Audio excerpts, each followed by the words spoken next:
इस पार्ट के स्टार्टिंग में हम देखते हैं ई-सियोक और जी-वॉन मूवी देखकर बाहर आते हैं तो ई-सियोक कहता है क्या तुम सरप्राइज्ड हो गई थी। जी-वॉन कहती है हाँ बहुत ज्यादा। तो ई-सियोक कहता है अगर ऐसा है तो मैं तुम्हें और ज्यादा सरप्राइज्ड कर देता हूँ। वो जी-वॉन को डेट के लिए पूछने लगता है तो जी-वॉन कहती है नहीं। ई-सियोक कहता है मैंने तो अब तक सेंटेंस पूरा भी नहीं किया। तो जी-वॉन कहती है आई एम सॉरी, मैं जानती हूँ कि आप बहुत अच्छे इंसान हैं और मैं हमेशा ही आपकी शुक्रगुजार रहूंगी, पर अगर आप अपनी फीलिंग्स कन्फेस कर रहे हैं तो मेरी तरफ से ना है। ई-सियोक का तो दिल ही टूट जाता है। वो कहता है इतनी जल्दी आज तक मुझे किसी ने रिजेक्ट नहीं किया तो मुझे समझ नहीं आ रहा है कि मैं क्या कहूँ, ये मेरे लिए नई चीज थी। जी-वॉन कहती है अगर आपको बुरा लगा हो तो मुझे माफ कर दीजिए। तो ई-सियोक कहता है माफी तो मुझे मांगनी चाहिए, आज मैंने जो कुछ भी किया उसके लिए। मैं बिल्कुल ठीक हूँ तो तुम मेरी चिंता मत करो। वैसे मैं कुछ पूछना चाहता हूँ, क्या तुम किसी को लाइक करती हो। जी-वॉन जवाब देने ही वाली होती है तभी वहाँ पर जून आ जाता है। जून को देखकर ई-सियोक स्माइल करने लगता है क्योंकि उसको अब रियलाइज हो गया है कि इन दोनों के बीच कुछ तो चल रहा है। जून जी-वॉन से कहता है क्या तुमने मूवी एंजॉय किया। तो जी-वॉन हाँ कहती है। जून ई-सियोक से कहता है तुम्हें अब जी-वॉन को बाय कह देना चाहिए क्योंकि मैं इसको लेकर जा रहा हूँ। ई-सियोक जी-वॉन को गुड नाइट कहता है, फिर जून उसको लेकर चला जाता है।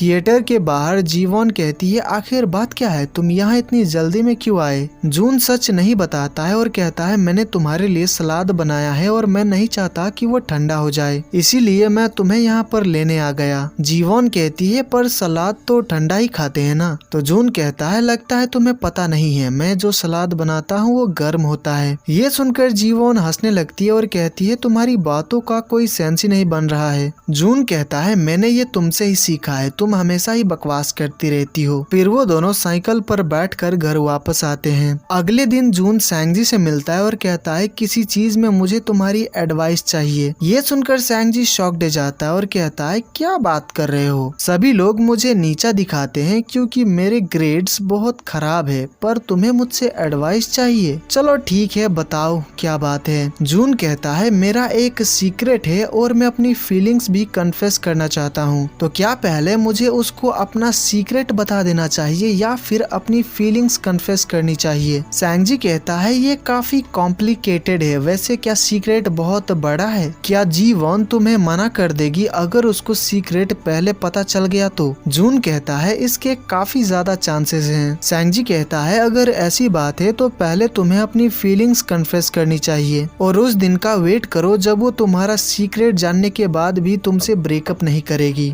अगर तुम्हारी जगह मैं होता तो ऐसा ही करता। फिर वो जून से उसका सीक्रेट पूछता है पर जून उसको नहीं बताता है। जून एक म्यूजिक बुक खरीदता है जिसकी मदद से वो रात को पियानो प्रैक्टिस करता रहता है। जी-वॉन आज जून से नहीं मिल पाई थी तो वो उसको फोन करती है और उससे मिलने के लिए बहाना बनाती है कि उसका फेस क्रीम खत्म हो गया है तो उसके घर पर जो फेस क्रीम रखा हुआ है क्या वो उसको लाकर दे सकता है। जून मना कर देता है पर वो जल्दी से फेस क्रीम ढूंढने लगता है। जी-वॉन कहती है मेरी आवाज सुनकर तुम्हें बहुत खुशी हुई होगी, पर जून कहता है बिल्कुल नहीं। जी-वॉन कहती है तुम्हें फोन पर भी झूठ बोलना नहीं आता है। फिर वो जून को गुड नाइट कहकर कॉल कट करने ही वाली होती है तो जून उसको बताता है कि वो फेस क्रीम लेकर आ रहा है। जी-वॉन बहुत ज्यादा खुश होकर जल्दी से नीचे आती है तो जून दौड़ते हुए वहाँ पर पहुँचता है और वो फेस क्रीम जी-वॉन को दे देता है। जी-वॉन उसको थैंक्स कहती है और उसको परेशान करने के लिए माफी भी मांगती है। तो जून कहता है तुम्हें फेस क्रीम देना था इसलिए नहीं आया, बल्कि मैं तो तुम्हें देखना चाहता था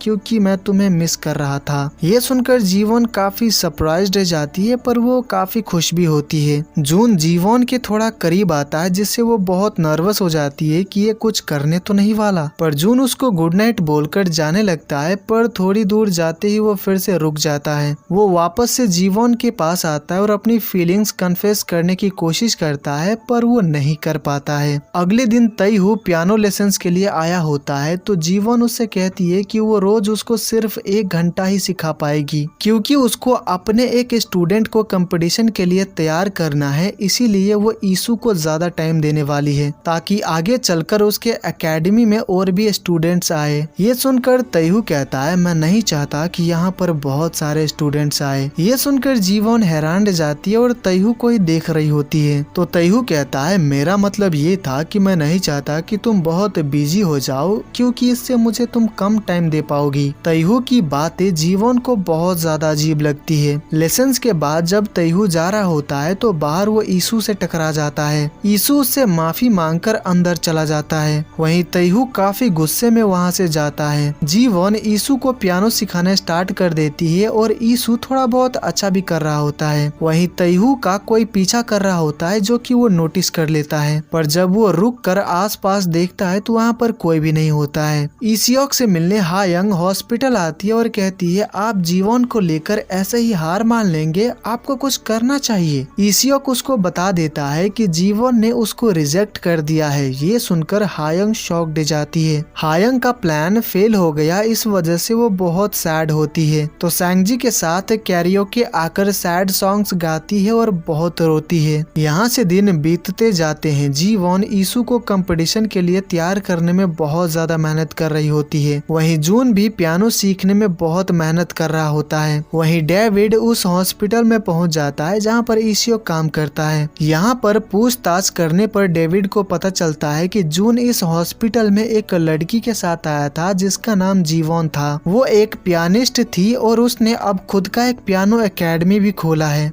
ये जानकर डेविड को जीवोन का ख्याल आता है और ये भी कि उसने मिस्टर पार्क के घर पे लाला लैंड का बैग देखा था। उसको समझ आ जाता है कि इस लड़की के जरिए वो जून को ढूंढ सकता है। ईसियोक की एक्स वाइफ यून फिर से लाला लैंड आती है पता करने के लिए कि जीवोन कैसी दिखती है। जीवोन एकेडमी में नहीं होती है, पर मिस जिन उसको एकेडमी दिखाती है और एक फोटो के जरिए यून को पता चल जाता है कि जीवोन बहुत खूबसूरत है। यून को लग रहा होता है कि उसने पहले भी कहीं पर जीवोन को देखा है। यीशु के डैड को लगता है कि जीवोन यीशु को झूठे सपने दिखा रही है, वो उनके बच्चे को बिगाड़ रही है। इसीलिए वो यीशु को पियानो लेसन्स के लिए परमिशन नहीं दे रहे होते हैं, पर जीवोन जैसे तैसे करके उनको मना ही लेती है। यीशु के डैड जून से पूछते हैं कि तुम कौन हो? तो जून कहता है मैं इसका हस्बैंड हूँ और हम दोनों साथ में मिलकर एकेडमी चलाते हैं। आप बिल्कुल भी चिंता मत कीजिए, हम यीशु का बहुत अच्छे से ख्याल रखेंगे। जब वो दोनों बाहर आते हैं तो जीवोन जून के पीठ पर मारती है और उससे पूछती है कि उसने ऐसा क्यों कहा कि वो उसका हस्बैंड है। तो जून कहता है परमिशन पाने के लिए ऐसा कहना जरूरी था। फिर जब वो दोनों घर आते हैं तो जून ने अकेले मेहनत करके जो पीस बजाना सीखा है, जून वो प्ले करके जीवोन को दिखाता है। उस प्ले को सुनकर जीवोन को वो सारी मोमेंट्स याद आने लगती है जो कि उसने जून के साथ बिताए हैं, और इन बातों को याद करके वो इमोशनल भी हो जाती है। वो जून से कहती है तुमने बहुत अच्छा प्ले किया, इसलिए रिवॉर्ड के तौर पर मैं तुम्हारी एक विश पूरा करूंगी। तो बताओ तुम क्या करना चाहते हो? जून कहता है डेट पर चलते हैं, जो सुनकर जीवोन हैरान रह जाती है। फिर वो दोनों डेट पर आते हैं। वो केबल कार में बैठकर खूबसूरत नजारे देख रहे होते हैं। जीवोन व्यू काफी ज्यादा एंजॉय कर रही होती है। जून कहता है जीवोन मैंने पूरी कोशिश की कि मैं तुम्हें लाइक ना करूं, पर मैं खुद को रोक नहीं पाया और लाइक करने लगा। मैं बहुत ज्यादा डिप्रेस्ड था, पर तुम्हारे आने के बाद सब कुछ बदल गया। मैं खुश रहने लगा, इसलिए मेरी जिंदगी में आने के लिए थैंक यू। ये सब सुनकर जून को बहुत अच्छा लगता है, वो इमोशनल हो जाती है। जून उसके बगल में आकर बैठ जाता है। फिर वो दोनों एक दूसरे का हाथ पकड़ लेते हैं। उसके बाद जून जीवोन को किस भी करता है। रात को डेविड छुपकर लाला लैंड में घुस जाता है और वहाँ पर एक फोटो में वो जून को देख लेता है, और यहीं पर ये पार्ट खत्म हो जाता है। तो गाइज ये वीडियो आपको कैसी लगी मुझे लाइक, डिसलाइक एंड कमेंट्स के थ्रू जरूर बताइएगा। अगर आप चैनल पर नए हैं तो चैनल को सब्सक्राइब कर लीजिएगा ताकि आगे के पार्ट्स आपसे मिस ना हो। तो मैं मिलता हूँ आपसे अगले वीडियो में। Take care, bye bye.